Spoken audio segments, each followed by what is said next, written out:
you're clearly trying to deceive the audience. You're saying that we didn't know about the postponement.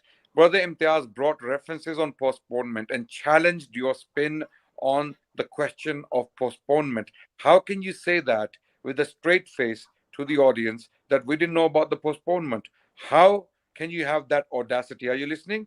Your 2 minute start on the prophecy of earthquake. Okay, now What's go your ahead. response to that? Yes. Okay, so basically, it's shocking that you've used this. I mean, it's really a massive blunder of Imtiaz Sahib. You don't realize that on March 27th, 1906, the Promsai writes Tazkira, page 838. He says, "Today I was concentrating on the time of the earthquake when the earthquake was presented before my eyes in a vision, and then the revelation came. Rabbi akhir waqta hada. Oh my God, postpone the time of this earthquake, which seems imminent." He was then told the very next day, March 28th, 1906, أخره الله إلى وقت مسمى. And he commented on this: minor earthquakes continue to occur, but the severe one has been postponed, although I am not unable to say for how long. He was then told later in his life that in actual fact that you will not see the promised earthquake. The other extraordinary thing that you've actually completely made a huge blunder on is that the earthquake prophecy didn't occur on 18th of April. It occurred on 15th of April. And you can go on to Tazkira, the book, and you can look for it yourself. And he gives a huge prophecy in the form of a poem in which he describes that this earthquake will be rapid. It will be global, not in India. There will be blood that will flow in streams. Villages, towns, and forests would be overwhelmed. The earth would be turned upside down. Men will go mad. The Tsar of Russia will be in a pitiable state. Vessels sails that there may be jewels. Aerial warfare. The sky will attack with a drawn sword. Birds will forget their sweet songs. Travelers will suffer all over the earth. This was a full picture of World War I. This was a full, Surah Al-Zilzal, earthquake in the Quran, is referred to, relating to Surah Al-Uhud, for example, as the war. An earthquake in Quranic terminology does not mean a physical war. It does not mean a physical earthquake often. It is used as an idiom for war. I've got 15 seconds left. So you completely bungled this. Firstly, he said, in actual fact, that the earthquake prophecy actually began 3 days earlier. He gave a full description of World War I, including that the Tsar of Russia would be in a pitiable state who was overthrown. And in actual fact, I'll finish with this one last statement.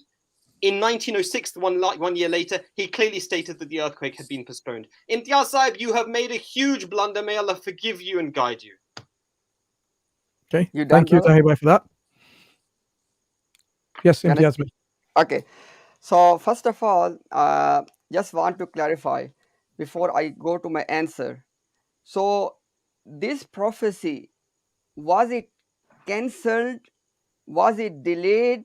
Or are you applying it to some another event? So let me repeat again. Was it cancelled? Was it delayed? Or are you applying it to some other event? Tahir bhai. You have 2 Yeah, minutes. yeah. No. Wait. We have 2 minutes. We have 2 Yeah, minutes. go for it. Keep going. One second. So Imtiaz Bhai is asking, because you just claimed, you called our statement a blunder because you came back with a claim that it was what? Muakhar. It was muakhar. It was delayed. Or you also made a claim that it was cancelled. Then how can it be referring to the First World War and the demise of Tsar of Russia? Okay, so the question is now, which one is it? Is it delayed? Is it cancelled?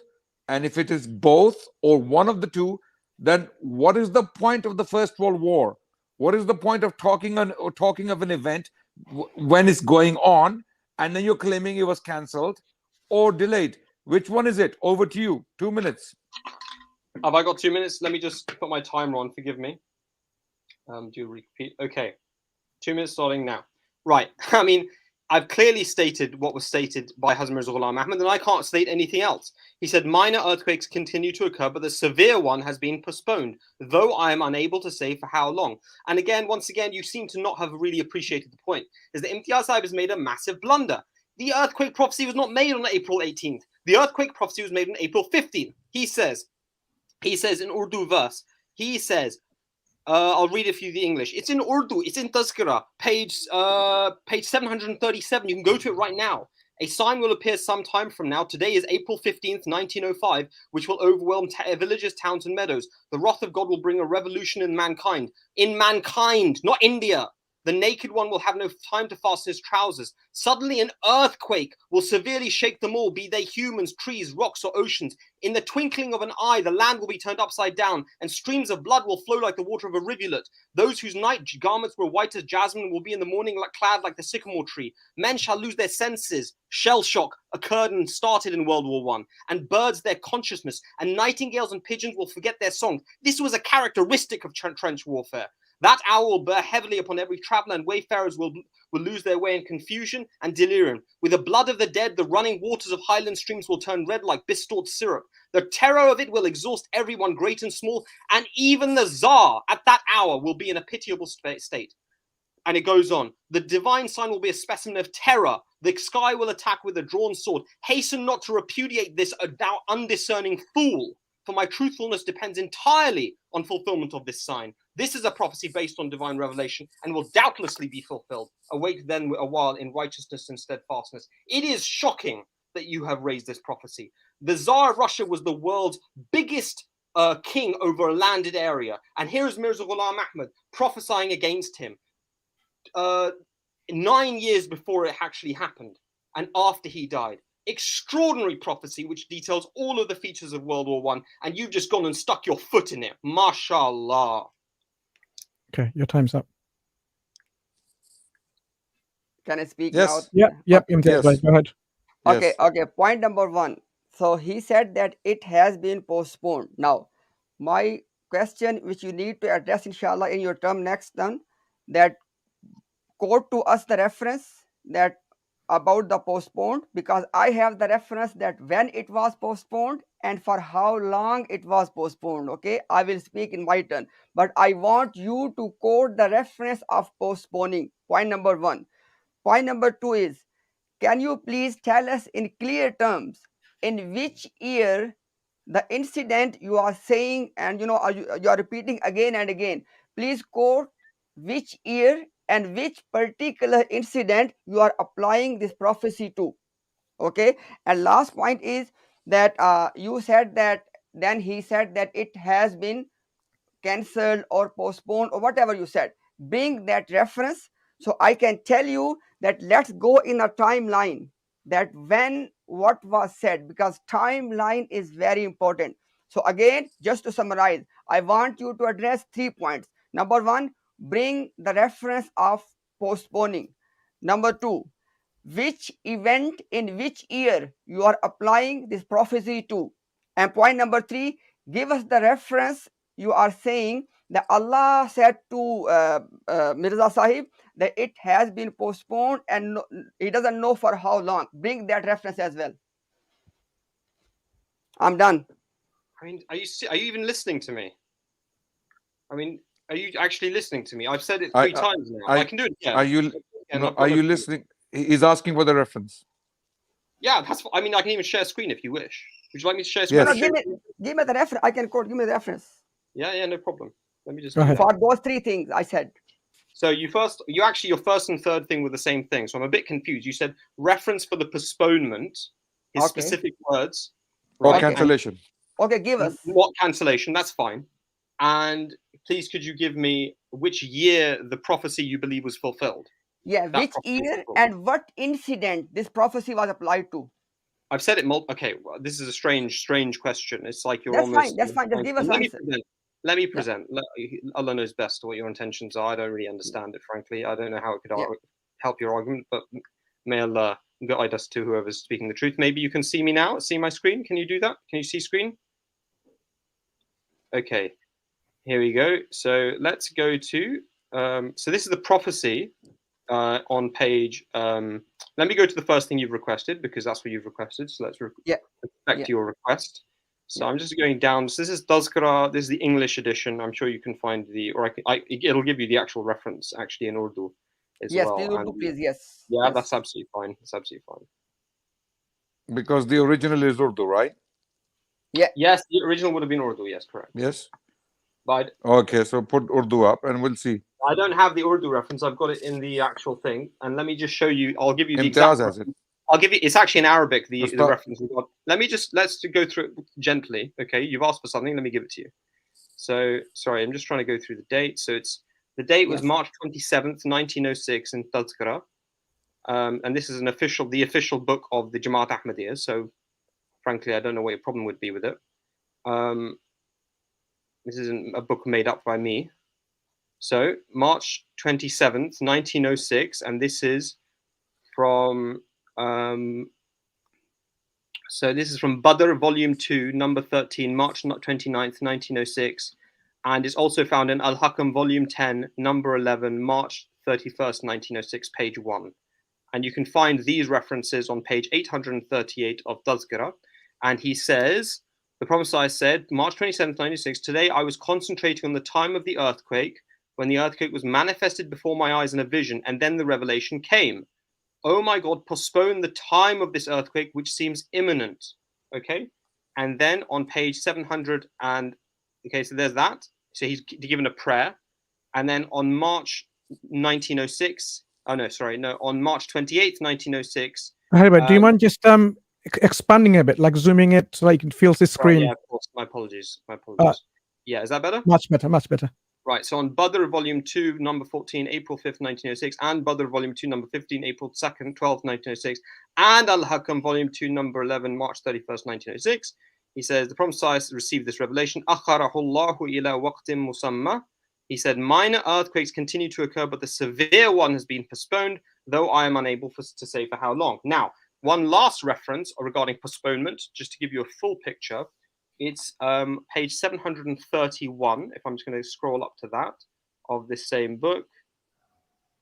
Sorry about the delay. My computers are it's meant to be a MacBook, but my goodness, it's not behaving like one.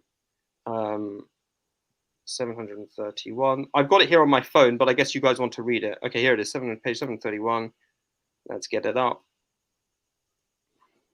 He talks about the specific time within which it will be postponed. And he states, this is April 9th, 1905. He talks about the terrible earthquake of the Judgment Day. And this is a note by Hazrat Maulana Jalaluddin Shams. The Promised Messiah said, and this is in Damima Barahin Ahmadiyya, part 5, page 97. So this was written by Mirza Ghulam Ahmad, but the note has been inserted by Maulana Jalaluddin No, but Shams. this is before the prophecy, right? No. This is after the prophecy. So this is a note from April 9, 1905. April 9th, 1905 is at the time. Nabi, let him speak. Okay. Let him speak. Okay. Sorry, Okay. April 9th, 1905 was the original prophecy, the first prophecy, and he published it in poem form in April 15th. But you said earlier it was okay. Sorry. He wrote this saying that I've been given a prophecy of a terrible judgment day like earthquake, and then in April 15th, which was 6 days later, he then publishes the full prophecy, and April 18th, which is what you're quoting, is actually a later thing. And he says here in Damim Ibrahim Ahmadiyya, he writes, if God Almighty holds back this great calamity, the maximum period of respite will be 16 years and not more. So he specifies, right, in Ibrahim Ahmadiyya part 5, which I have right here. I can give you the specific year in which it was published. Which year was, I thought I had it here. Rahini Ahmadiyya part 5 was, let me just stop sharing now so I can, because my laptop's going very slowly. Rahini Ahmadiyya part 5, I think it was published in Rahini Ahmadiyya part 5. Right, so that was published in, I think it was 1907, but I may be wrong. 1905. He started writing in 1905, that's right. And I think it was published in 1906 or so. So, he said it will not be. The maximum it would be delayed for would be 16 years from 1905, but not beyond that. All right. But he himself was taught to pray, to put that oh Allah, do not let me see. Right. So what was the prayer he was taught to make? He was taught to make a prayer which is, oh my God, postpone the time of this earthquake which seems imminent. Okay, and that's what he prayed, and he was told the very next day, the earthquake is being postponed. I don't know how long. Then in Damim Ibrahim Ahmadi, he states it will be postponed, but the postponement will not occur for more than 16 years from the time which he was writing, which was 1905. So I don't really understand how you're taking the greatest prophecy he made, in actual fact, on which he said that on my entire truth depends upon this sign, in which he detailed all the features of World War I and the Tsar of Russia being in a pitiable state, which is a perfect description. It's not just deposed, it's a pitiable state. And if you know the story of the Tsar of Russia, he was executed, he was dethroned, his children were stabbed, they were shot at, they were then buried in unmarked graves. I mean, a pitiable state covers it very nicely. For a person in Qadiani, India, to make that point, then I'm going to stop on this point because I've been talking for a while and I apologize for that. I mean, you made a big blunder, Imtiaz, because you've just highlighted one of his greatest prophecies. I'm sorry to say. Okay. Thanks for that. Imtiaz bhai, go ahead. Yes, Imtiaz bhai, over to you. Okay, Mansoor bhai, as definitely it was not 2 minutes, it was very long time, so I need to respond to all those points. No, that's fine. I allowed him to make the point because as he was trying to get the references out, sometimes it takes time. Logistically, he's fine. I mean, look, I'm not going to be like strict about things. Be like, 2 minutes. Yeah, you guys, as I said, I'm happy with that. I'm happy with that, even though it was like over 6.5 minutes, but that's fine. I mean, if you want to take more time, 6.5 minutes, 8 minutes, do what you want. Yeah, that's fine. I think it's fine with Tahir bhai as well. Go ahead. I'm going to mute myself. Yeah, before I begin, Tahir bhai, just one small thing for the sake of my clarification. My second point was to which incident and which year you applying this to. Give me the year and the incident. Okay, World War I, 1914 to 1918. Okay. Is that right? Yes, thank you very much. Okay. Now let's inshallah go one by one. So the first point I raised was that quote to me the reference about postponing, and as everybody has seen that he quoted the references from 27th of March and 28th of March. And what was the reference? On 27th of March, Mirza Sahib is making a dua for the postponement of this earthquake. And on the 28th of March, this dua is being answered. Now, I am going to quote a reference which is, let me give you the exact date very precisely.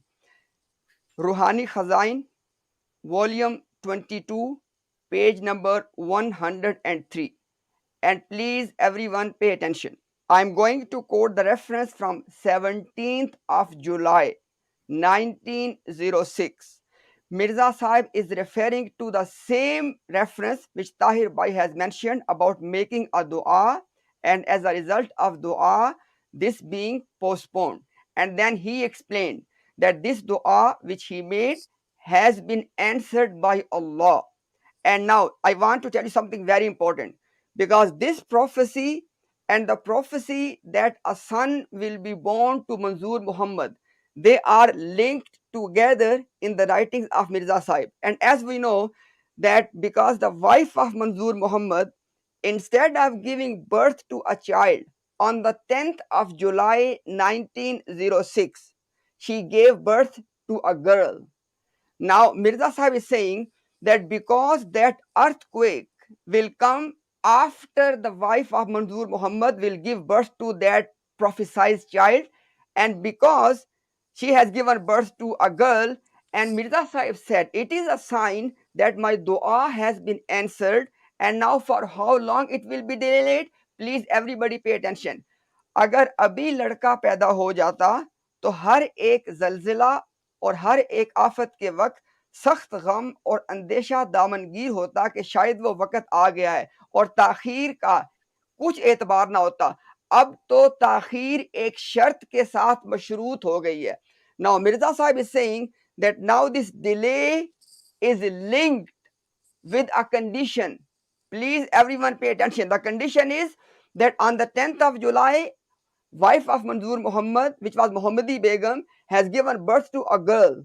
And that was 10th of July 1906. And this reference is after the reference of Tahir bhai.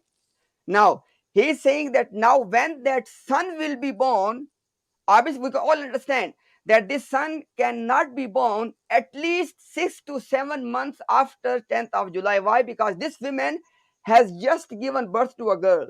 And Mirza Sahib has said in clear term that after this, whenever this woman will give birth to a child, this earthquake will come. And then we all know that this woman never gave birth to a child after. So this was just to respond the point of postponing, that this postponement was for from 17th of July till the birth of a child to Muhammadi Begum, which was wife of Manzoor Muhammad. That was one point. So the summary of the point is, I am giving you the reference which is later than the reference you gave. And in this later reference, there is no such thing about being postponed. I will not see in my life. None of that is there. Okay. Point number 2. And this point is very, very important. Brother Tahir is saying that just to understand point number 1. Adnan bhai, please let me just finish. I will forget my point. Sorry. So just to explain this point, Brother Tahir said that Mirza Sahib said, and I want everybody to listen this point very, very carefully. Mirza Sahib said that this delay will be at max 16 years. You know why he said this? Tahir, please explain the whole point. Because at that time, I have the reference, when Mirza Sahib was writing these lines, he said in the context that I am around 70 years of age. And because he has prophesied that my age will be nearly 86 years, up to 86 years. So 70 and 86, how much is the difference? 16 years. So he is quoting those 16 years still in the context that it will happen in the life of Mirza Sahib. That is a key point. Please, you have to address this point, because those 16 years, they are quoted in the context of age span of Mirza Sahib, because his age span was going to be 86. That's why it has to happen in the lifespan of Mirza Sahib. And secondly, after this, if you ask me and if you challenge this point, I'm going to produce a latest reference in which it is clear it has to happen in the life of Mirza Sahib. That is, and one more point very quickly. You said that this prophecy is applied to the First World War, which was in 1914. And you are trying to give the impression that because he said this, and then you're quoting the 16 years, please don't do this. Those 16 years are from the lifespan of Mirza Sahib. You have to quote us, and I will quote you this if you want, and you have to quote us the reference where Mirza Sahib, after my reference, which I am going to give you, has ever said that it will not happen in my lifespan. I am finished. Okay, thank you. So just to very quickly summarize what Imtiaz bhai said. Before I summarize, just before you that, are you okay, Tahir bhai, to Adnan bhai to summarize? Is that okay for you? And then Tahir bhai will time. So Hashim, it seems like know Tahir bhai is agreeing. It doesn't have to be 2-minute segments. We're giving opportunity to express themselves until a point is being made. Thank you. I'm going to just go for prayer Maghrib and come back. Okay, sure. Yeah. So Tahir bhai has given references to postponement. Imtiaz bhai has brought another reference, later reference, which is directly connected to the wife of Manzoor Muhammad giving birth to a child. She gives birth to a girl. And Mirza Ghulam Ahmad Qadiani says that until another child is born, up to that point, this prophecy has been postponed and a child was never born to her again. Correct? Okay. This is Muhammadi Begum, the wife of Manzoor Muhammad. So Mirza Sahib himself put a condition on this prophecy and its postponement, which is mathematical again, in the sense that a child must be born to Muhammadi Begum, the wife of Manzoor Muhammad. Just to clarify, this is not the same Muhammadi Begum, the wife of Sultan Muhammad. This is another Muhammadi Begum, who is the wife of Manzoor Ahmad. Okay, Manzoor Muhammad or Manzoor Ahmad? Sorry, I forgot the name. Manzoor Muhammad. Manzoor Muhammad. Okay, so here we have a condition put by Mirza Sahib himself. Now, again, the context of the postponement or the limit of the time is 16 years within the life of Mirza Ghulam Ahmad Qadiani. This is a very important caveat which Tahir bhai needs to address. If this is true, then this is again an unfulfilled prophecy, even if you apply it to the First World War. Is that clear, Tahir bhai? Okay, over to you. Your response. Just one thing. Okay, can I quickly request we keep it 2 minutes? Tahir bhai 2 minutes. Come back to Imtiaz for 2 minutes. Otherwise, this is gonna go on for long. So 2 minutes, 2 minutes, 2 minutes, 2 minutes. Then we will have some discipline here. Sure, 2 minutes to you, Tahir bhai. Tahir bhai, can I just say something very quickly? Is it okay? Tahir bhai, is it okay? You allow me? Yes, it's okay. Yes. Okay, thank you very much. So Tahir bhai, please, for the sake of audience and for our understanding, you need to address 2 points. That delay you have quoted, that delay is linked with the child which was going to be born after 10th of July 1906. You need to address this child point because the child prophecy is linked here. And secondly, you need to clarify for the audience that 16 years, what I said, that still has to be within the lifespan of Mirza Sahib, because when he was writing, he was around 70. 70 plus 16, 86. So please address these 2 points, please. Right. I'm assuming we have moved on to the second prophecy now, yeah? First one. Okay. No, we're still on World War One. I mean, are we still on the earthquake one? You mean World War One? Yes. Well, okay. World War One did not happen in his time. Is that right? Hashim Sahib, you've missed out on so much. Yeah, I was praying. That's why. We've rewritten history since you've been away. Carry on, yeah. You've been in Maghrib and Sajda for so long. As long as we're still on the right topic, that's fine. No problem, inshallah.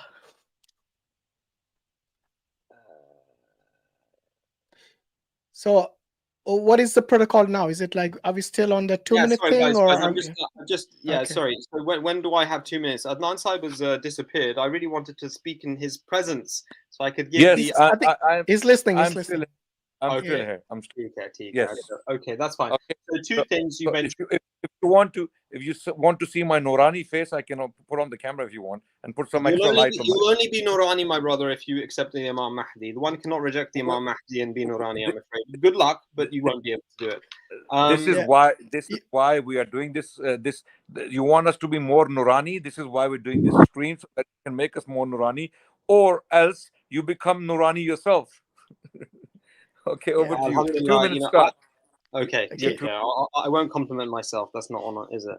Right. So Bismillah, yalla. 2 minutes starts now. I'll try and do my best, but please be forgiving with me if I run over by a few seconds. Inshallah. So the first, I'll just put my timer on. So delay is linked with child after 10th of July 1906. You're absolutely right with 100%. Hazrat Mirza Ghulam Ahmad alayhi salam believed that the child of Manzoor Muhammad, once it would be a boy who had the names of Alam Kabab, Bashir ud-Dawla, Shadi Khan, I believe, that he would be linked to the coming of this earthquake, this great earthquake. But this was an ijtihadi error. Mansoor Muhammad was not the person who is related. These are attributive names, and it related to the spiritual birth. This is the Ahmadi understanding of this prophecy of Mansoor Muhammad, which, by the way, you're now switching. You're switching prophecies, by the way. It's a related prophecy, but it just shows you don't have any answer for the fact that the Tsar of Russia was deposed. All of the features of World War I were foretold in 1905. You have no answer to that. Let's just put a spotlight on that first. But all of these names were attributive names, and they were attributive names which related to the second Khalifa. The second Khalifa had his spiritual birth in 1914. He was appointed as the Khalifa of the Ahmadiyya Muslim community in the same year that World War I occurred. And so the prophecy of Manzoor Muhammad having a son who would have these titles of Shadi Khan, Bashir ud-Dawla, Alam Kabab, they're all true. But Hazrat Mirza Ghulam Ahmad alayhi salam, just like the Prophet made an ijtihadi error regarding the Hudaybiyah, the Sulh of Hudaybiyah, just like the Hazrat Nuh alayhi salam made an ijtihadi error regarding his son, just like Hazrat Yunus alayhi salam made an ijtihadi error regarding the punishment of his people. I can keep going on, okay? Prophets are not free from ijtihadi errors, and I can quote why Hazrat Mirza Ghulam Ahmad alayhi salam explained that, is because it is to make sure that people do not mistake them and attribute divine attributes to them. That's actually why they are permitted to make ijtihadi errors, so that the difference between a prophet and the God is made clear. Now, as regards the second point, I know I've just run over nearly 16 years within his lifetime. I've got it very clearly here in 1906, page 799 of Tazkirah. I can bring it up for you again. He is taught to pray a further prayer, which is, Lord, do not show me the earthquake of the day of judgment. Lord, do not show me the death of any of them. So again, you just completely and utterly, it's good. I'll try and read the Arabic. It's very small. Rabbi la turuni zalzalat as-sa'a, Rabbi la turini mawta ahadin minhum.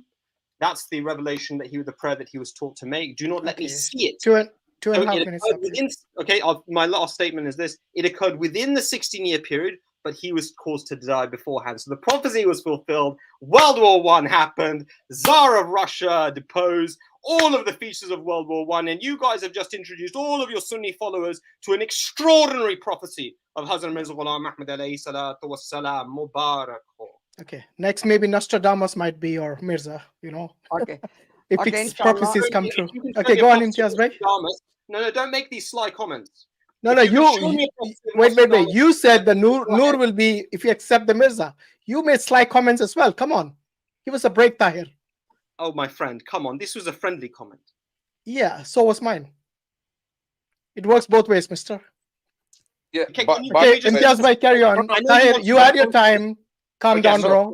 You had your time. No, Imtiaz, bhai. Yes. Brother Hashim corrected something valid.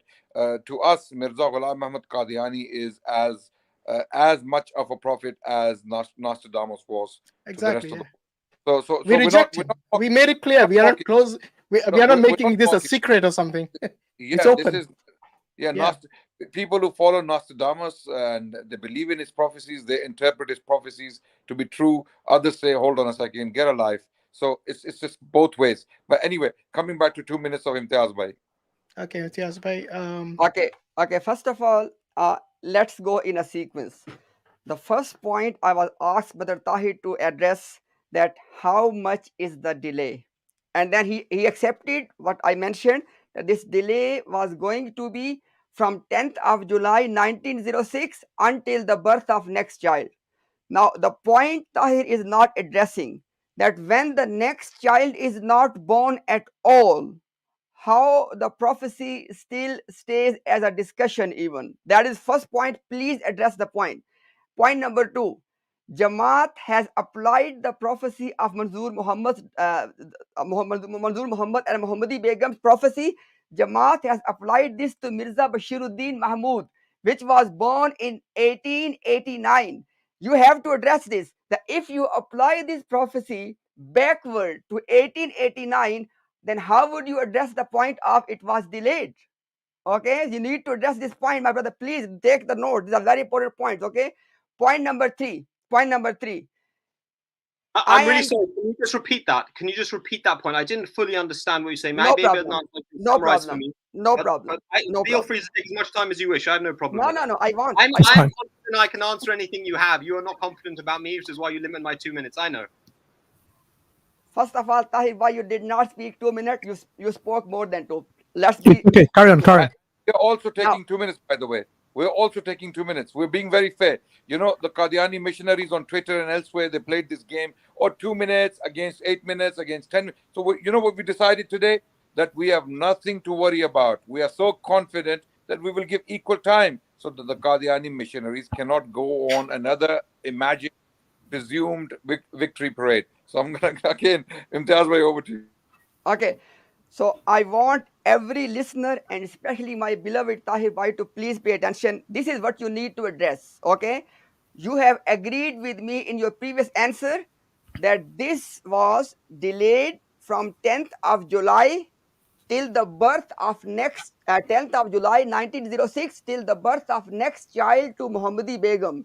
So basically one pregnancy or what? Let me finish. And I will put you the quote on the screen, and then inshallah we can see what I'm saying. So you need to tell me if the prophecy of earthquake, Mirza said that Allah has told Mirza Sahib that this has been delayed until Manzoor Muhammad's wife Muhammadi Begum will give birth to the promised child. You need to address the following point. The promised child was never born ever. Then how the prophecy still stays as a discussion? Point number 1. Point number 2. Jamaat has said that this son was Mirza Bashiruddin Mahmud, who was born in the year 1889. You need to tell us that if you apply the promised child to 1889, then how would you address the point of it was delayed? It was delayed, okay? And last point, I'm gonna tell you this, okay? Please, are you saying that Mirza Sahib retracted and he did not say that it will happen in my lifetime? If you are saying this, please say in very clear terms and give us the reference so we can discuss this particular point, because that is the crux of the prophecy, that it was going to happen in the lifetime of Mirza Sahib. You need to give in your turn exact reference and date, that when he said this, when he retracted, that it will not happen in my lifetime. And last and the final point, are you, because I am not addressing the point, because you are saying again that it applies to the World War First 1914. Guess what? I'm going to bring a reference, okay, which will finish this defense forever in the next term. Over to you, Tahir Bhai. Just Adnan Sahib, would you like to summarize it for the viewers? Because I know that's the role of moderator, or maybe Hashim wants to. Okay, Imtiaz is saying don't summarize. Did you not understand it? I got it. I think I'm pretty sure I got it. It's very simple. Go ahead. Address the point in 2 minutes, please. Yeah. So Manzoor Muhammad was the husband of somebody named Muhammad Begum. Everybody knows it. Sorry, let me just put my phone. I just want to put my thing on. Please forgive me. I just want to put my timer on so I can see how long I've got as well. Okay. So everybody knows that with respect to spiritual things, when Allah tells a person, often in a dream, when you see a particular person, it can be an attributive thing. It doesn't actually refer to that particular person. It can refer to their name. It can refer to the attributes of that name. So he attributed the name Manzoor Muhammad to the husband of somebody he knew, and believed that would be fulfilled literally. This was an ijtihadi error on his part. It referred to the spiritual birth of the second Khalifa, not the literal physical birth, for he was born in 1889, as you correctly stated. But his spiritual birth occurred in 1914 when he was appointed as the second Khalifa. In Awariful Ma'arif, the author Imam Suhrawardi mentions the spiritual birth and gives the example of Hazrat Isa alayhi salam, saying that no one will enter the kingdom of heaven until he's born twice over. This is something that is also particularly in Sufi literature. Perhaps Adnan Sahib will know about this. The second point I want to address very carefully, and I can share my screen again. I'll present just to answer you very clearly. You've asked for the reference, so I'm just going to give you the reference for you to see directly, actually. Can you see this? Can you see my screen? Please confirm. Yeah, we can. Just make it bigger, please. Yeah, sure. So this is again page 828 of Tadhkira, March 9th, 1906. So this was this was a bit before he was given the prayer, which was March 27th, 1906, and a bit before the March 28th, 1906, he was told the acceptance. He was told, earthquake is about to come, a day of Eid festival for us. But then in the same day, he was taught to pray in Arabic, Lord, do not show me the earthquake of the day of judgment. Lord, do not show me the death of any of them. So this is, again, the earthquake of the day of judgment is what you yourself have quoted. And this is then referenced by the publishers. It says, and if we show you in your lifetime the fulfillment of some of the things with which we have threatened them, then you shall know it. Or if we cause you to die before that. So that's a verse of the Quran which gives the usul, which again is important, as Raziullah Sahib has pointed out. So in 2 minutes are up here. Sorry, yeah, I do apologize. Let me just finish. By the way, I just noticed something. It said the earthquake has come day of Eid. How is an earthquake the day of Eid? It's a day of Eid for the Jamaat because it was the fulfillment of an extraordinary prophecy of Hazrat Mirza Ghulam Ahmad alayhi salam.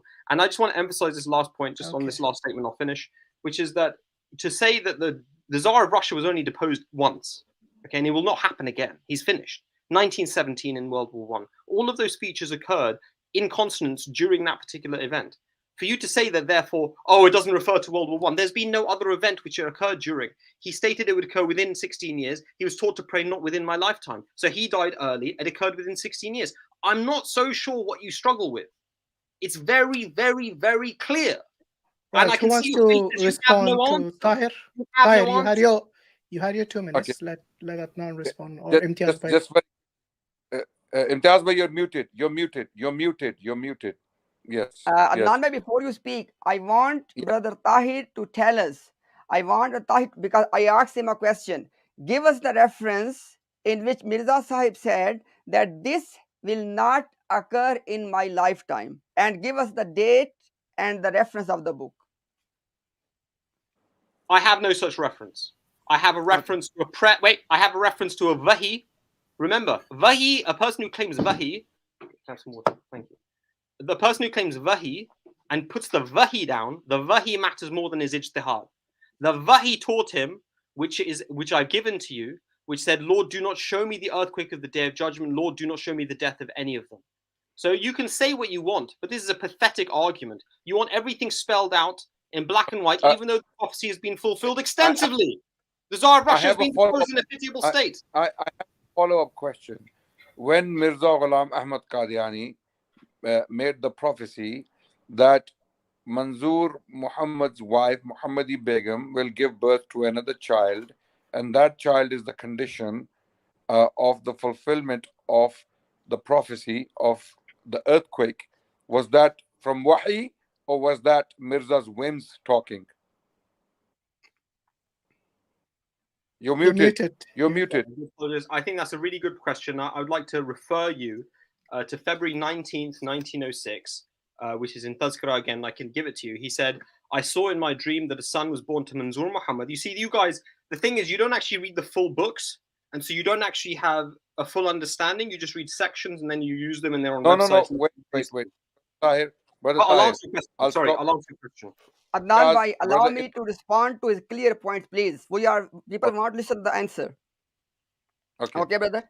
Yeah, go ahead, Imtiaz bhai. Okay, Bismillahirrahmanirrahim. No, sir, I can answer your question directly. I can answer you directly with the quote of Mirza Ghulam Ahmad. I can answer you directly. Please, do you want me to do so or I can wait? I don't mind waiting. It's no problem. So what do you want to respond? You wait. Let Imtiaz bhai have his point, and then you can respond. Okay. Now I am going to read something because I want every listener to understand and pay attention to the key point in the whole discussion. This earthquake, whatever Jamaat wants it to be, the interpretation we will discuss later. But this has to happen in the lifetime of Mirza Ghulam Ahmad. Now, I am going to give you I'm going to give the reference, and now after that, either you produce a reference which is later than the reference I'm going to give, or you have to accept that you are finished. Okay, now, here's the reference. This book is, let me give you the exact page number and everything here. Okay, so it is Ruhani Khazain and volume 21 and page number 258 and 259.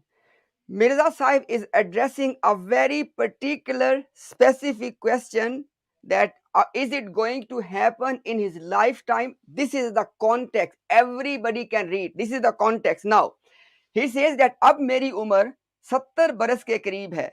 And when he is writing this book, he say I am close to 70 years of age. खुदा ताला ने मुझे 3 लफ्जों में इतला दी थी कि तेरी उम्र 80 बरस की होगी, या ये कि 5-6 साल ज्यादा या 5-6 साल कम. बस पे अटेंशन एवरीबॉडी. बस इस सूरत में अगर खुदा ताला ने इस आफत शदीदा के ज़हूर में बहुत भी ताखीर डाल दी तो 16 साल है. How he calculate the 16 years? He was of 70 years of age, and because of his claimed prophecy, he was going to live up to 86. So that is how he's counting the maximum delay of 16 years. And he is adamant, he is absolutely clear that this incident at max, it can be delayed for 16 years. But the point to be noted is those 16 years are within the lifespan of Mirza Sahib. Okay, and this is the key point which has not been addressed. Now, let me say something about the First World War in 1914. I want people to pay attention to what I'm going to say now.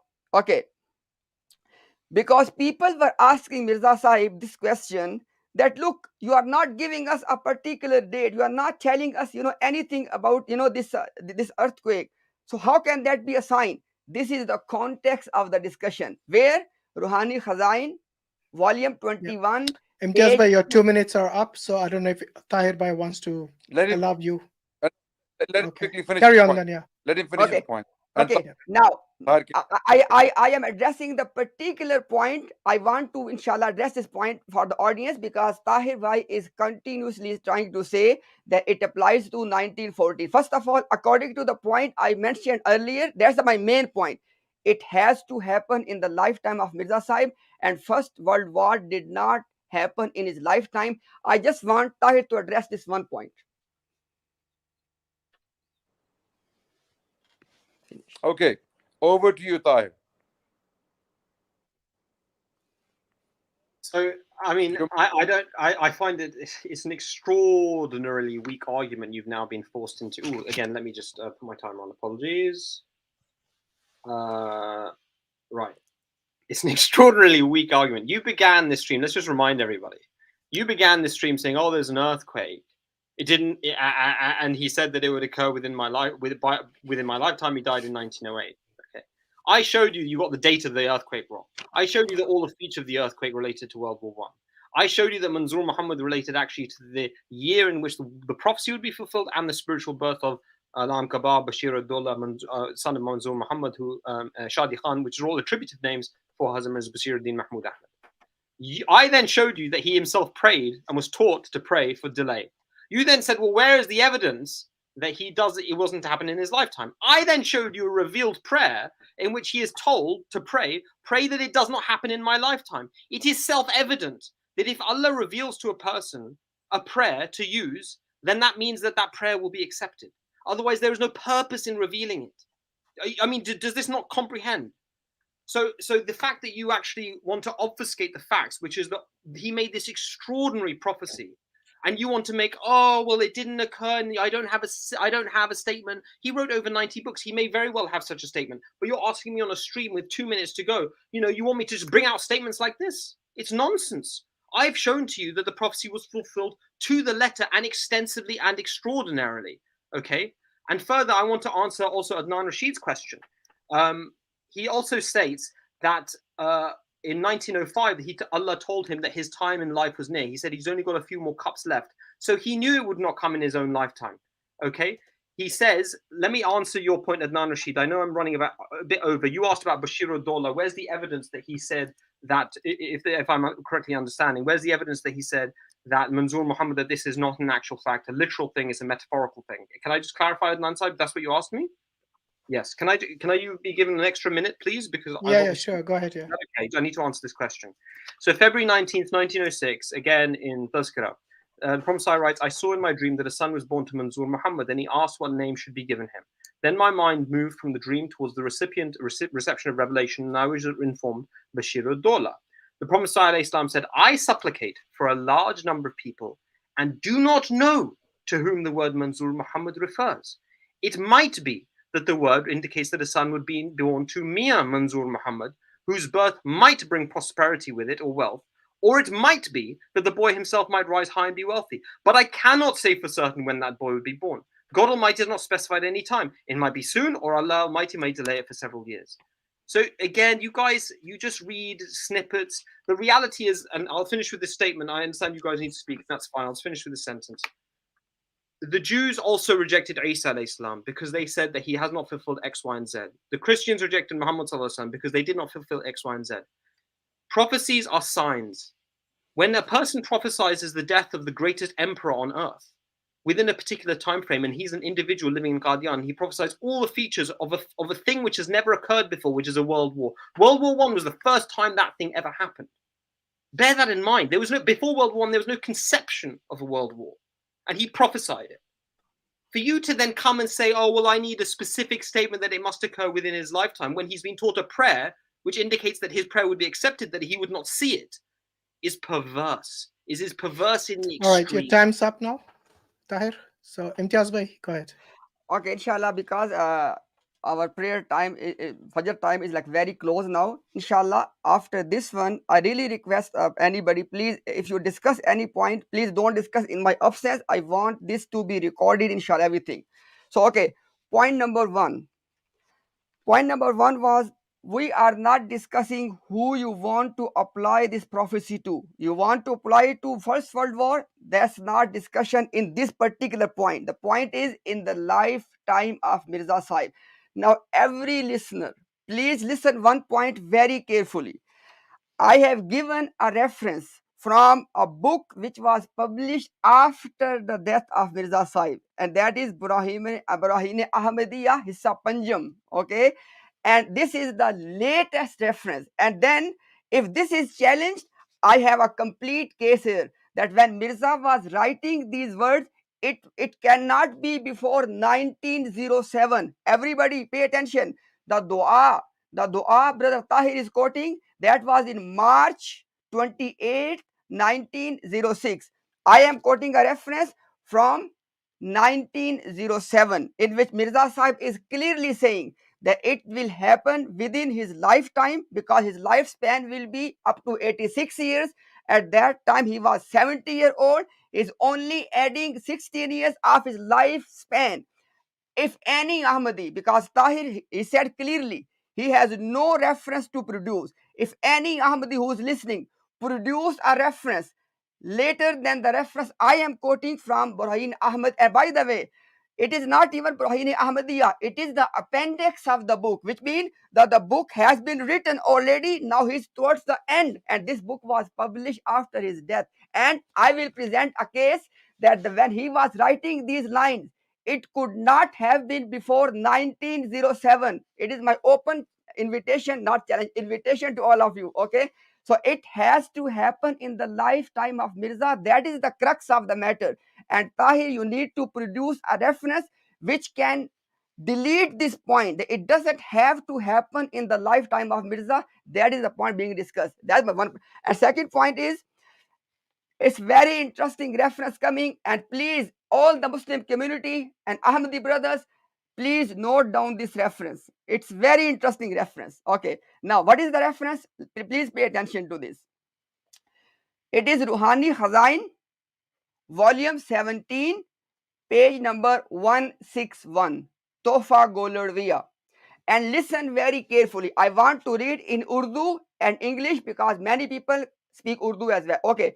He says, अगर इन तमाम अल्फाज की तावील की जाएगी तो फिर पेशिन गोई तो कुछ भी ना रहेगी, बल्कि मुखालिफ के नज़दीक एक बाइस तमस्खर होगा, क्योंकि पेशिन गोई की तमाम शौकत और इसका असर अपने जाहिर अल्फाज के साथ होता है, और पेशिन गोई करने वाले का मकसूद ये होता है, लिसन वेरी केयरफुली, पेशिनगोई करने वाले का मकसूद ये होता है कि लोग इन अलामतों को याद रखें और इन्हीं को मुद्दई सादिक का मेयार ठहराएं, मगर तावील में तो सारे निशान गुम हो जाते हैं, और अमरे मकबूल और मुसल्लम के नसूस को हमेशा उनके जाहिर पे हमल करना चाहिए, और हर एक लफ्ज की तावील मुखालिफ को तस्कीन नहीं दे सकती, क्योंकि इस तरह तो किसी मुकदमे का फैसला ही नहीं हो सकता.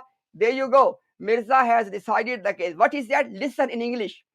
He said that if we are going to interpret everything in the prophecy in a metaphorical way, then it will be a mockery. It will be a mockery, and it will destroy all the grandeur of the prophecy. And he is saying that prophecy is only given for one reason, so people can remember that what are the points mentioned in the prophecy. And if every point can be taken metaphorically, then all the points will be lost. And then in this way, if somebody is going to take everything metaphorically, then you cannot satisfy the other person you are arguing with. And then he says, in this way, listen carefully, in this way, you cannot decide in any matter. What he said in a nutshell, he said that in a prophecy, you cannot just interpret everything metaphorically. If you will do this, what is the point of the prophecy? And now listen what Tahir has repeatedly said by giving a metaphorical interpretation. He said, okay, Mirza Sahib said that Manzoor Muhammad, his wife Muhammadi Begum, but they want us to believe, oh no, it was Mirza Ghulam Ahmad and his wife Nusrat Jahan Begum. Okay, second thing, he said earthquake. They want us to, no, not earthquake. It will be First World War. Then he said, it will be in my lifetime. They said, no, no, no, no. It can be after his life. What is left in the prophecy? And you need to address, Brother Tahir, this particular reference I have given. You need to address this. Mirza has given us a criterion. If you interpret everything in the prophecy in a metaphorical way, you defeated the whole purpose of prophecy. You need to address this point. And lastly, please bring a reference which is later than 1907, in which Mirza has said it will not happen in my lifetime.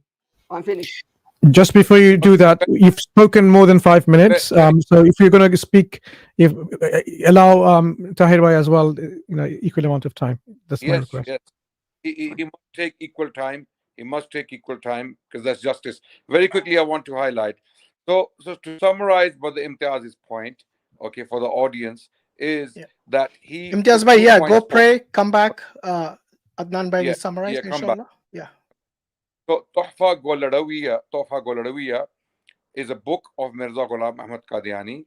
There he states that a prophecy cannot be interpreted metaphorically. Otherwise, it loses its strength. It loses its credibility. It's not a prophecy because you're now turning into a metaphor. A metaphor is nothing incredible.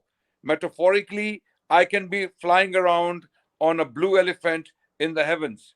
I could be flying around. Metaphor. If I speak in metaphors, then what is so special about that?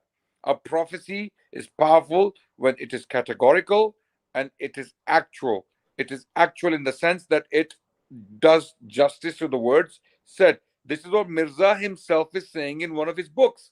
What the Qadiani Jamaat does, Qadiani Jamaat puts metaphorical spins on every single one of his unfulfilled prophecies. They put metaphorical spins. This is why Qadiani Jamaat is called the Jamaat of metaphors. It is a Jamaat metaphorically, okay?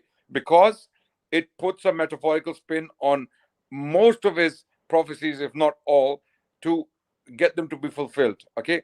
So that's why Imtiaz Bhai made it very clear that if Manzoor Muhammad and Muhammadi Begum are Mirza Ghulam Ahmad Qadiani and his wife giving birth to Bashiruddin Mahmud, who is claimed to be that child who was supposed to be born to Muhammadi Begum, then where is the prophecy? What's so special about it?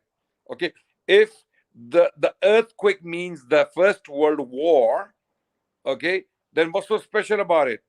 What's so special about it? Because now you're putting a metaphorical, you're claiming something, claiming an event to be the actual earthquake, then now it's a metaphorical explanation. What's so special about it? So Mirza's own words actually undo a lot of the gymnastics Qadiani Jamaat and the missionaries do. So with due respect, please try to understand this. It's frustrating when mathematically categorical prophecies of Mirza Ghulam Ahmad Qadiani are being interpreted and misinterpreted or reinterpreted. If we go like this, then Nostradamus was the biggest prophet of all times. Nostradamus predicted Hitler's rise to power.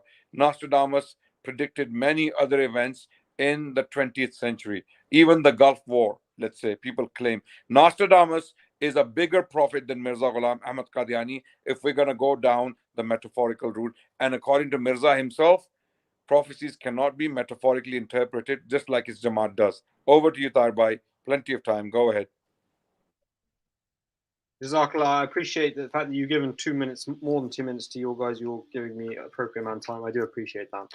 I would highlight to all Ahmadis actually that, if we also are generous to them, then generosity spreads. So this is something everybody should bear in mind. I think it's really, I'm afraid it's a shame Imtiaz Bhai isn't here because he's behaved shamefully actually. Unfortunately, the first thing I want to point out and ask you is, was the Tsar, when he said Tsar bhi hoga to us garib hal Tsar, right? When he said, for example, that Tsar to hoga us ghari bahal Tsar. I haven't got the exact. My Urdu is a bit poor when I'm reading it, but he stated very clearly in his prophecy, and you can read it and you can find yourself, Tsar will be in a pitiable state. I would like to ask all of you, was the Tsar in a pitiable state metaphorically or physically or literally? Okay, that's a very good point. So you choose to interpret this prophecy physically.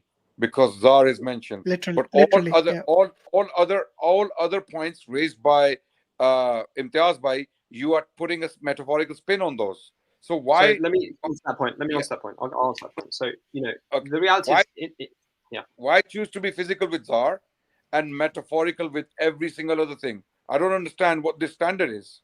Go ahead. Yeah, that's absolutely fine. I mean, the people, the non-Muslims say that about the Quran. They say, why do you take this verse literally? And the Quran answers in Muhkam and Mutashabahat in chapter 3, verses 8 to 9. So maybe you should. Not But I'll answer your point, my friend. Honestly, not the prophecies.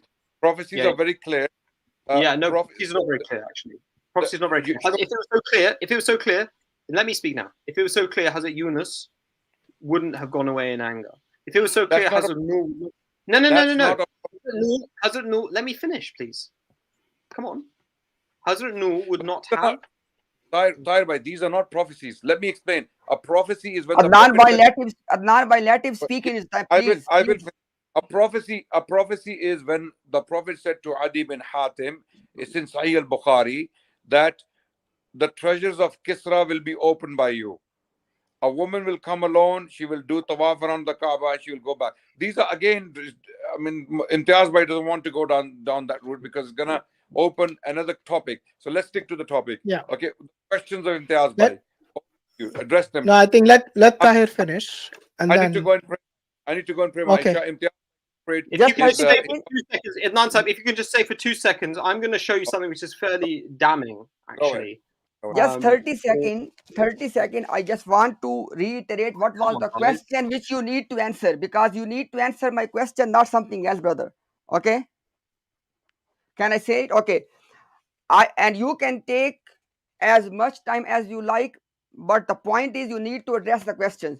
Question number 1 is, you are repeatedly giving the impression of that dua he made, the supplication he made. This dua was made in March 1906, number 1. Number 2, the result of dua was delay. But this delay, I have given you the reference from 1907, that this delay can only be within the lifespan of Mirza Sahib, not delay any more than that. That is the point number 1 you need to address. You need to produce any reference. Ask any Ahmadi on the through your mobile. They bring a reference later than 1907, which says that it will not happen in his lifetime. Don't quote again and again the dua of 1906. They were only for the delay, and delay has to be within the lifespan of Mirza. 1 point. Second point is, in this prophecy, there's no such thing. Wait, Imtiaz Bhai, the point is not clear to Tahir. I don't think he understands where you're coming from. Tahir is claiming a dua was made in 1906, which means the delay. But Imtiaz Bhai is saying in 1907, we have a reference where Mirza is saying within his lifetime, this prophecy will be fulfilled, and the delay can only be for another 16 years. Within his lifetime. So this is a very important caveat. You have to address it now. Yes. Can I answer now? Because guys, come on, No, that's getting I was just giving you my point. Adnan, please allow me to finish my point. So point number 1 is, you need to address. You're not a moderator on this, my friend. I mean, what's going on here? No, we'll give you time, Tahir. Earlier you said it's okay, speak as long as you want, and now you're saying that's not fair. We'll give you as much time. Don't worry. You will be given as much time as you like. I guarantee you. Okay, 3 questions. Number 1, produce a reference that it will not happen in Mirza's lifetime. Don't produce reference of again and again of the delay. I have clarified. Delay was maximum within the lifespan, which was 86 years, which he predicted. Number 1. Number 2 point you need to address is this. I have just mentioned the usul. You guys want to have a usuli discussion. Alhamdulillah, I love it. Okay, and inshallah, after this segment, a true usuli is coming as well. But now, Mirza gave us a usul that if you interpret a prophecy metaphorically, then there is no point of the prophecy.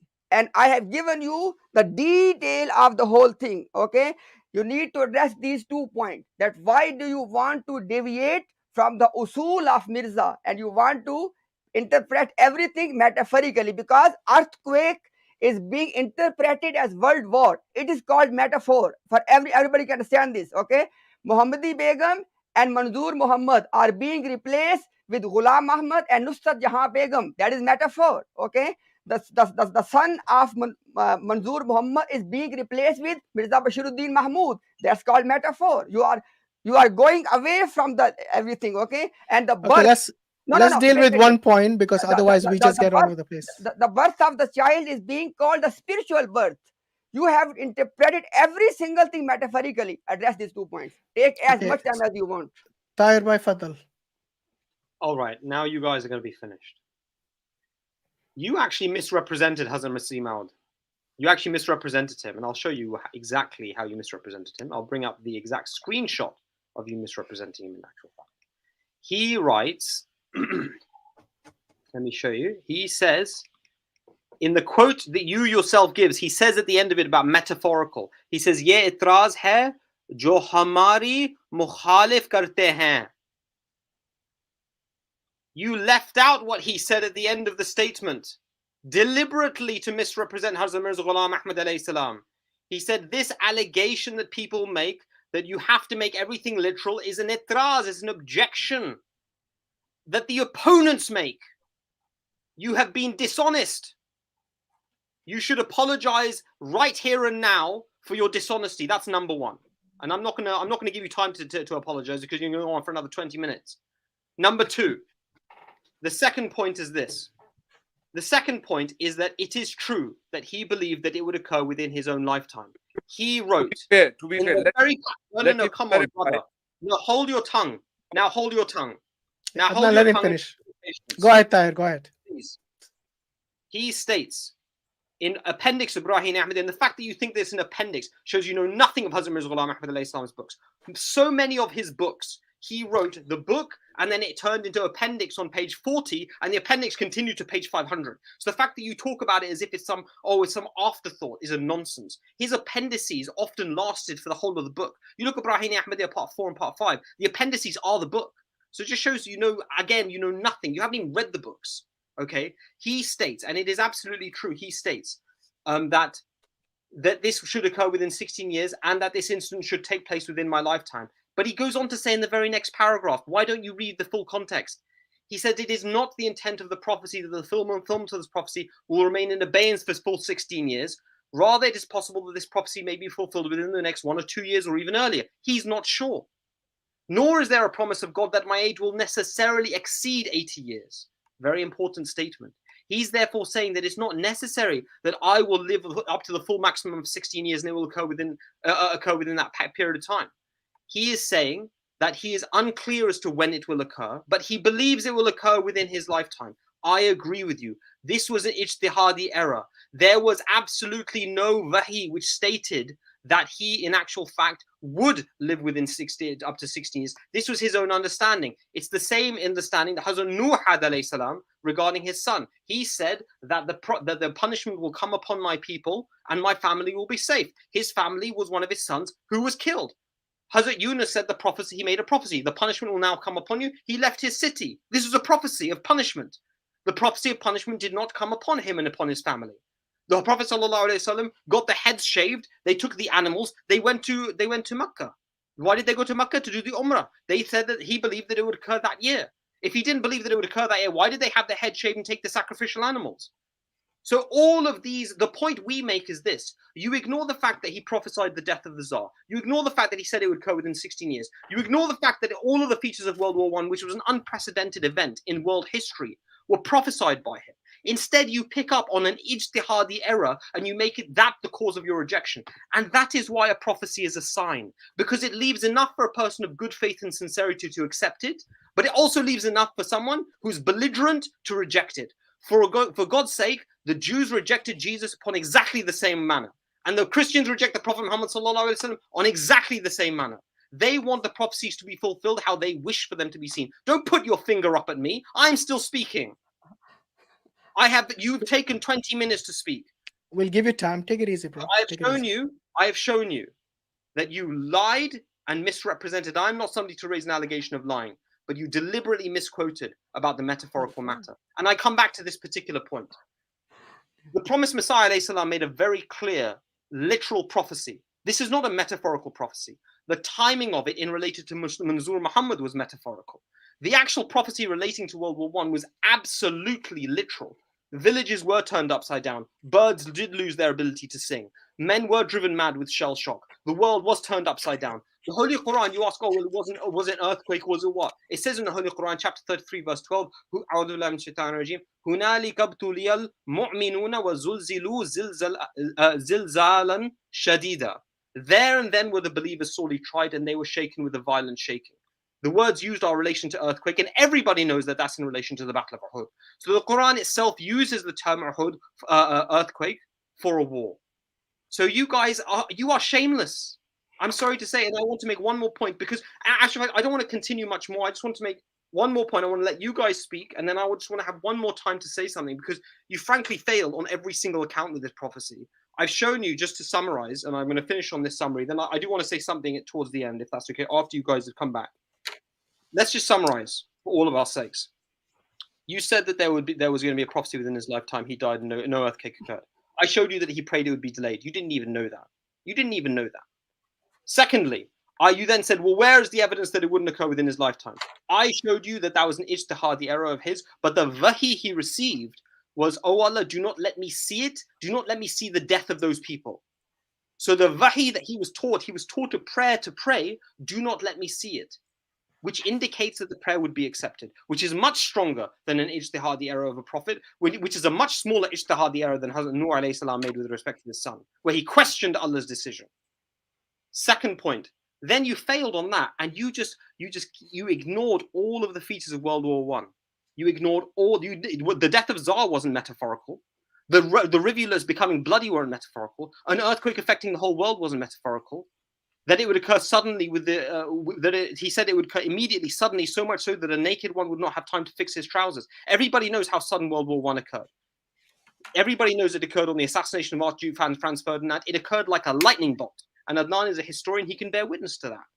So the reality is you ignore all of the substantive aspects of the prophecy. And the final thing I want to ask you, and this is the final thing I want to ask you, he prophesied Dowi's end by the end of his life. He died in 1907. He prophesied L'Ikram. He died within the stipulated time on the day next to Eid, just as he did. He prophesied the death of the Tsar, or the pitiable state of the Tsar. These were all fulfilled physically. You want to look at every single mutashabihat prophecy, and you ignore the overwhelming majority which are muhkam and literal, and which were fulfilled literally. You ignore the fact that Ghulam Dastigir was killed in a mubahala. You ignore the fact that Rashid Ahmed Gangohi was killed a few days after he made a curse against Mirza Ghulam Ahmad alayhi salam by a snake bite, and you ignore the fact that Sadullah Ludhiani was actually killed in Mubahala, along with many other scholars of yours. So this is the final point I want to make. I want to ask you this question, and this really will be my final sentence. Please forgive me. I know I've taken a bit of time. And then after that, I just want to come back once more, because frankly, I've shown you guys up. You guys are humiliated. You don't have anything else to say. So I want to ask you this particular question. In Surah Al-Haqqa, and Rashid, Adnan made this point about Rashid Khalifa. He said, oh, Rashid Khalifa, Mirza Ghulam Ahmad is just like Rashid Khalifa. And Rashid Khalifa did claim prophethood. I looked him up. And he was killed. He was stabbed 50 times by one of his followers. And it says in Surah Al-Haqqa that if the Prophet ﷺ had said anything with respect to us which was false, that I would most sorely have seized him by the right hand and I would sever his life artery, and not one of you could have held us up from him. Allah says this about his most beloved prophet, that if he said a single false statement, Allah himself would kill him. And he proved it with respect to false prophets like Rashid Khalifa. So you answer me this. Why was Allah unable to kill Mirza Ghulam Ahmad? Was it the British protecting him from Allah? Allah says nobody could hold him off. But you say, oh, the British were his agents. The British were his supporters. Are the British more powerful than Allah? Allah finished Rashid Khalifa, but he could not finish Mirza Ghulam Ahmad. And when the plague occurred and 10 million were killed, and Mirza Ghulam Ahmad was there saying, no, Allah will protect me from the plague. From 1902 through to 1908, he was protected and never died from the plague.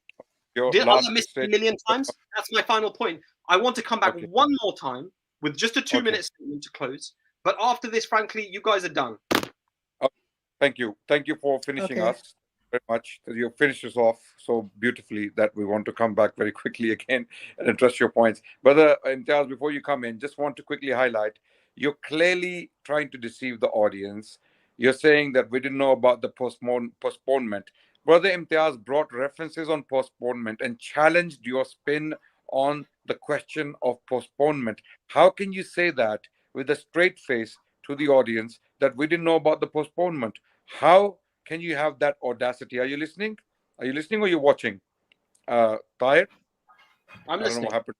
Okay. So how can you have a straight face and have the audacity to come and say that we don't know about the postponement? Where is Imtiaz, who brought up the references and challenged your spin on postponement? And all other things you said are completely irrelevant. All the emotional things, all the passionate things you said about prophecies and fulfilled prophecies.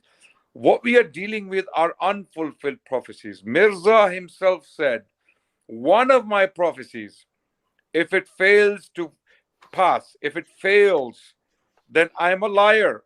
You can bring me 50 prophecies, so called prophecies, that were fulfilled. You can bring me those, no problem. But one of the, and Nostradamus, not all his predictions were false. I wouldn't say anyone who predicts anything, if he throws 10 things at you, one or two flukes will hit. One or two flukes will hit. But the question is, when these 10 prophecies, out of these 10, 8 or 9 or 7 are unfulfilled, this is a liar, clearly a liar, right? Anyone can make any predictions. Okay. I've made predictions and then they've come true. I made a prediction about Imran Khan. Myself, I made a prediction about Imran Khan that he's not going to finish his term. Now, Adnan Rashid is what? Were you going to call me what? Masih Maud? You're going to call me Prophet Adnan? A'udhu billah, thumma a'udhu billah? Because I made that prediction to my friends and my family that this guy is not going to complete his term. So all these points you're raising are completely irrelevant, red herrings, emotional rants. They don't mean anything in a debate, in a discussion. Here we are dealing with specific points. Okay? You have acknowledged that Mirza made a mistake of ijtihad. I'm coming to Imtiaz bhai. You have acknowledged that Mirza made a mistake of ijtihad. We are saying this was not a mistake of ijtihad. This was not ijtihad. This was Allah speaking to him. You're deliberately spinning the facts here. You're trying to deceive the audience. Ask you really, Yeah, really wait. short question. Your time is over. Imtiaz, Okay, sure. we're gonna go to Imtiaz, and you can come back. So it's been a very decent conversation. This is how we would like to proceed in this spirit. Thank you so much for your time as well, Tahir. I know things.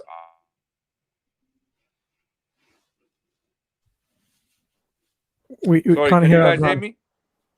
Can you guys hear me? We can hear you now. Okay, can you hear me now? Adnan Sahib, please repeat. Okay. I think you're saying compliments. So just I'm finishing. I want Imtiaz to come in, deal with these. So yeah. 1 second. Can you hear me? Can you hear me, guys? Yes. Can you hear me? Yeah, we can. Can you Go hear ahead. me? Yeah, we can. Yeah, Adnan, we can hear you. Okay. So I'm finishing. So So I'm saying, irrelevant. Don't raise irrelevant points. Stick to the point. Mirza put a limit to the prophecy. In 1906, you keep telling us about his prayer, but you are ignoring 1907 when he himself put a limit to the prophecy. He said, "I will live up to 86, and the farthest this prophecy can be delayed is for 16 years because I will be living up to 86. I'm 70. I will live up to 86. Okay, so you are ignoring that. Okay, you're ignoring that. This is not a joke. This is not a trivial matter. Over to Imtiaz bhai. I think Tahir, you want to say something? Go ahead. No, he's got his 2 minutes later on. No, So I've got. I know I had that 2 minutes. I just want to say one thing before that. So if you go ahead, me, but I want you to continue. I want you to finish and be happy. Okay. So Ashim bhai, before I start my final response, here is my fair request to the moderator and all the brothers. If Tahir is gonna take after I'll finish 2 minutes, it will be only fair to give me 2 minutes because he gonna raise something which may stay unaddressed. I don't want this to happen. Give both of us 2 minutes each. Okay, since he started, then it's fair enough that you ended it after him. Yeah. So okay, is that okay now, with you, Tahir? Yeah. Okay, carry on, Imtiaz. Okay. So now, inshallah, I'm going to give my final rebuttal on this point. And after that, inshallah, if he takes 2 minutes, I will take 2 minutes as well. So number one, I want the audience to pay attention. What was the prophecy?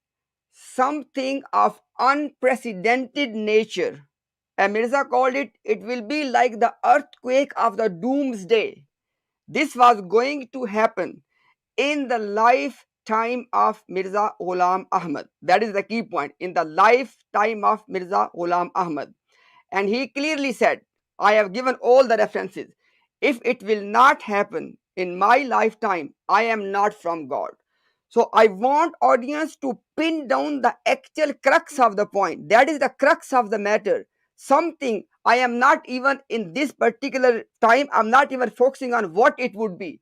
Whatever thing of unprecedented nature, like the earthquake of the doomsday, has to happen within the lifetime of Mirza Ghulam Ahmad. He said, if it does not happen, go and beat the drums in the street, I'm a liar. This was his own statement. Now, we have clearly given the conclusive reference from the book. I have already quoted the reference, and I have a complete research and case study on this one, that when he was writing these lines, it could not have been before 1907. If anybody challenge me, I'll produce evidence. And this book, in which this reference is given, this book was published after the death of Mirza Ghulam Ahmad. And the reference I'm giving, even in the appendix of that book. Now, what was the reference? He clearly said, I am right now 70 years of age, and because Allah has prophesied to me that my age will be around 86, so the maximum delay, the key point, the maximum delay in this unprecedented nature calamity will be 16 years. Once again, the point is same. It will happen in the lifetime of Mirza Ghulam Ahmad. And everybody can research. And by the way, it has to happen in India as well. I did not even go to that point because I wanted to stick with one point. You know why? Because if I will give you all the unique feature of this prophecy, we will be here until the cows come home. I want to make it very simple. I only pin down one particular point of his lifetime. So no reference has been produced that Mirza Ghulam Ahmad, please listen very carefully, no reference has been produced that Mirza Ghulam Ahmad ever retracted the statement that it will happen in my lifetime. Okay, point number two. I was given this allegation that I am reading from Tofa Golurviya when Mirza is quoting a principle, giving us a principle that you cannot interpret things metaphorically. Yes, it was the objection of the people because he was doing this all the time. But guess what? Please, Tahir, pay attention. Mirza acknowledged the principle and then he defended himself that I am not giving metaphorical interpretations. He did not say that this usul is wrong. Okay. And by the way, if you want to discuss this one, you are trying to say again and again, we have read his books in the context. Okay. So I was not wrong. Mirza accepted this principle and then he defended himself that I don't give allegorical interpretation. So I was not quoting anything as a dishonesty. Point number three, everybody should pay attention. Brother Tahir has admitted multiple times that in this prophecy, Mirza made ijtihadi error, the error of interpretation, the error of jurisprudence. Now, the point is, whatever prophecy we discuss with them, if we discuss with them the prophecy of Muhammadi Begum, he made ijtihadi error. If we discuss the prophecy of earthquake, he made ijtihadi error. If we discuss the prophecy of his age span, he made ijtihadi error. How many ijtihadi error we can give him as a concession? How many? Okay, and this is very you need to stay, because every time Mirza was cornered and his people are cornered, this is their only defense. Ijtihadi error. In every case, ijtihadi error. What kind of prophet he was? He was making error all the time. And now, please, you have raised multiple time question on other prophets. Don't say it again now. I have told you already, after this segment, this is going to be discussed and is going to be buried forever under the deep down graves. That this defense of ijtihadi error of the prophets and mutashabihat, I'm going to inshallah bury this forever and ever in the coming segment of this same stream. And now inshallah my last point is, Brother Tahir said, why Allah did not kill him? Why Allah did not kill him? My brother, listen my response very carefully. through all of these prophecies which we are discussing today, Allah wants this person to live and make all of these blunders and to let the people see till today the humiliation of this person. If he was killed as soon as he made the claim of prophethood, we would not have seen the humiliation he's facing till today. And by the way, let me quote this. Mirza Sahib said, I have the reference. If somebody is proven wrong in his prophecies, that is the worst type of humiliation. And that's exactly what's happening to him. Okay, so I have given you the answer that why Allah gave him the delay. Okay, now, by the way, Allah knows there are many wisdoms. I gave you one of the wisdom. We can see why Allah gave the delay. And then, inshallah, last point very quickly I want to address that he said that, World War 1914. Brother Tahir, I know it's going to be your last term, but let me give you some homework, okay? When Mirza was prophesying this earthquake, people were saying to him that you are not giving us any particular time. Number one, you are not telling us exactly it has to be earthquake. Then how can we ever identify this? And then he said that I'm going to give you the signs of this earthquake. Listen very carefully. One of the sign is that the opponents of Mirza, they will be humiliated, they will be repenting, they will coming on their faces to be humiliated before Mirza as a result of World War 1914. Did this happen? Mirza Sahib said that as a result of this prophecy, what will happen? He said this prophecy will be for my favor. Allah will bring this for my favor. What was the favor Mirza and his Jamaat has taken out of World War I? You need to tell us in your last term. I'm finished. May I reply, Hashim Sahib? Yeah, go ahead. Yeah. Right, you've made loads of points. So, it's kind of hard to keep track of them. I'm writing them down as I go, but please forgive me if I go on a little bit. And I'm going to try and speak softly towards the end because secretly I'm a real softie at heart, actually. Okay, 2 minutes starts. Yeah. No, my 2 minutes is not starting. I'm going to speak until I finish. I'm going to respect your stream. I'm not going to keep talking forever. But after all of that, I need a bit more time to actually answer. He's raised about 6 points, my friend. Okay, the thing is that he's going to respond, and after that, so I hope it doesn't carry on. That's all I'm saying. I understand that. I understand. I can say. I mean, I can't say whether I'm going to respond or not, or whether I wish to respond. No, but is this your last statement? I intend for it to be my last, I suppose. But I don't. But you need to make up your mind. Is it your last or not? You want the last? Otherwise, we'll carry on. Otherwise, we'll carry on. It's okay. Tahir Bhai, you're most welcome. Go ahead. Go ahead. So first of all, you said about. I appreciate it. Thank you. I do appreciate it greatly. I know these things are not they're inflamed issues, but you say that Allah wanted him to be humiliated through false prophecy. So that's why Allah Ta'ala humiliated him by killing Lekram, by killing Dowie, by fulfilling his prophecy regarding the Tsar being deposed, by fulfilling his prophecy with regard to the plague that he wouldn't be killed, by fulfilling his prophecy in 1898 that the plague would spread to the Punjab, by fulfilling his literally in Haqiqat al-Wahi, you go through it, there's over 200 prophecies he's given.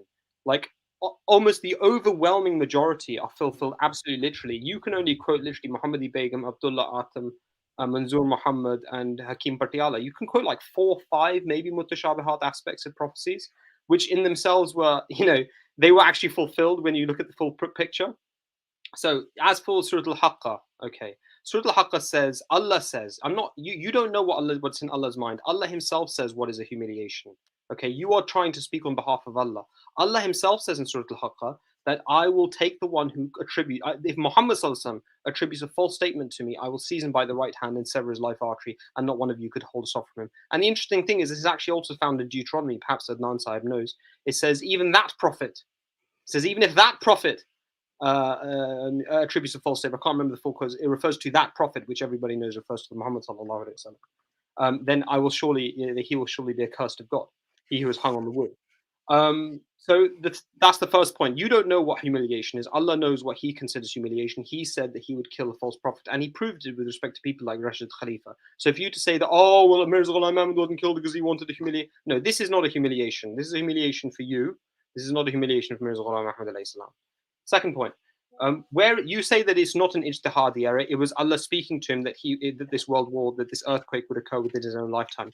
You cannot show me a single wahi in which he states that this would occur within my lifetime, and this will certainly occur within your lifetime. But I can show you wahi that Allah taught him a prayer that this would not occur within his lifetime. So it is ijtihadi. When he says that when Mirza Ghulam Ahmad says that this will occur within my own lifetime, it's just his words. He's not putting revelation as evidence for that point. The revelatory evidence he's putting is saying the opposite. He had a misunderstanding. Now, as for repenting of, as for the issue of ijtihadi errors, etc., I would like to read you, humbly, I'd like to just read this small point for you, please. He states in Brahini Ahmadiyya Part 5, page 332, I'll read the English. He states, further, I do not deny that the entire truth of any prophecy is not clear before its appointed time, and it is possible that an error may occur in human interpretation. This is the same book that he's quoting, that you're quoting from. Thus it is that there has not been any prophet in the whole world who has never made an error in interpreting any of his prophecies. If a prophet, however, makes any error by way of interpretation in explaining the meaning of his prophecy before its time, it does not diminish the glory and honor of that prophecy itself, for the divine prophecy is extraordinary, beyond human insight and above human intellect. Can you claim that it does get diminished? If that is the case, I can produce before you a long list of prophecies in which eminent prophets made errors of interpretation. We can do the same. So the reality is this is a very grand prophecy regarding the end and pitiable state of the greatest emperor of the time, bar the Queen Victoria. He was the greatest. He was actually the biggest king emperor to rule over the largest landmass, actually, and he's one of the greatest to have ever ruled over any landmass. So this is a total nonsense. The grandeur of this prophecy cannot be taken away. I know you're trying just because it didn't occur within his lifetime, even though, as I've shown, the revelation, not his ijtihad, says that it would not occur within his lifetime. So last point I want to make, and I really want to finish on this point. I'm going to deviate a little bit, but I'm going to come back to the prophecy. So I just want you to bear with me for just 2 minutes. And Hashim Saib, I'm going to then wrap up completely, I promise. And I'll get off your stream and let you move on to Muhammadi Begum or whatever else you want to do. You believe that Barrafullahu ilayh, about Isa alayhi salam. We believe that this is Isa alayhi salam. We believe that the hadith relating to the descent of Isa alayhi salam is Mirza Ghulam Ahmad Imam Mahdi. And we put these prophecies as evidence for that. You believe that Barrafullahu ilayh, Isa alayhi salam was ascended to heaven. We point out that it says in the Holy Quran in Surah Bani Israel, when the Meccan pagans asked Muhammad sallallahu alaihi wasallam ascend to heaven and bring us down a book that we can read, the Prophet sallallahu alaihi wasallam was told by Allah to say, Subhana Rabbi hal kuntu illa bashara rasul. I'm only a man sent as a messenger.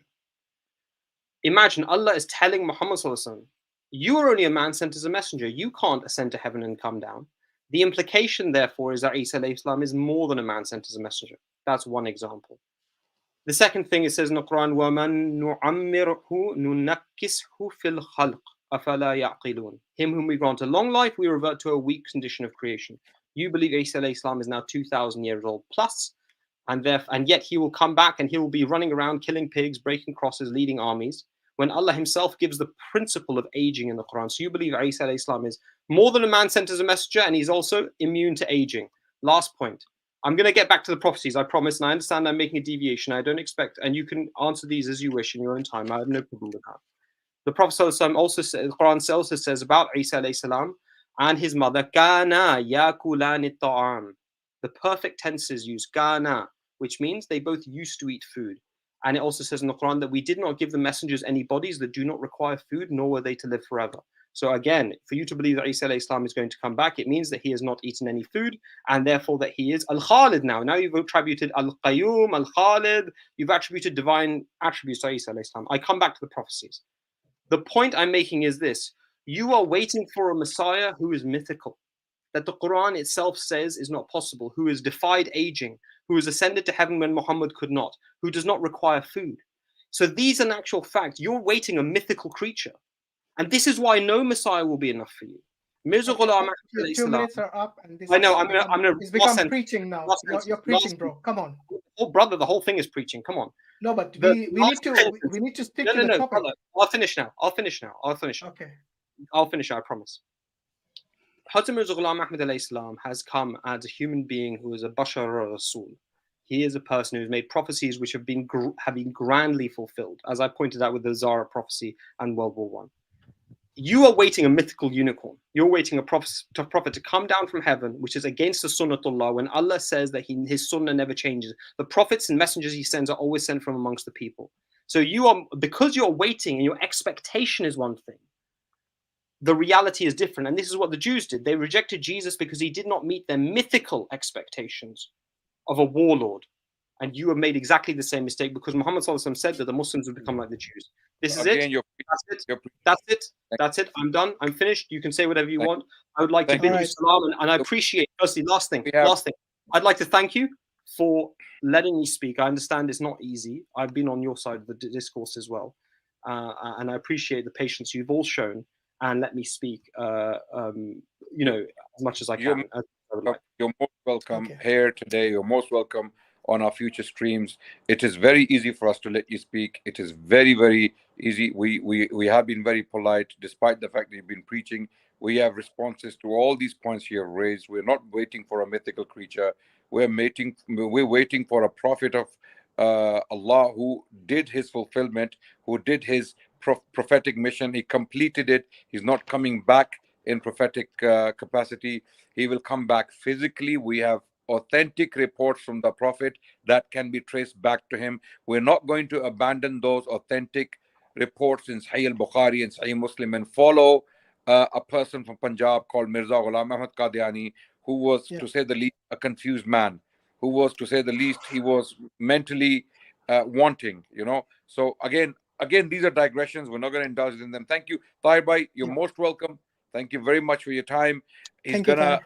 Brother Imtiaz is going to come back and respond to you, and then we can take it from there. Thank you very much. There's a Dr. Yahya who I think wants to join next. I'm seeing his messages all the time. I know he's an Ahmadi and he's a person I know. So, you can be assured he is an Ahmadi and he's a fair player. Hopefully. Okay, thanks a lot. Take care. Thank you, Ahmed Bhai. Sorry. So thank you, Tahir Bhai. Thank you very much.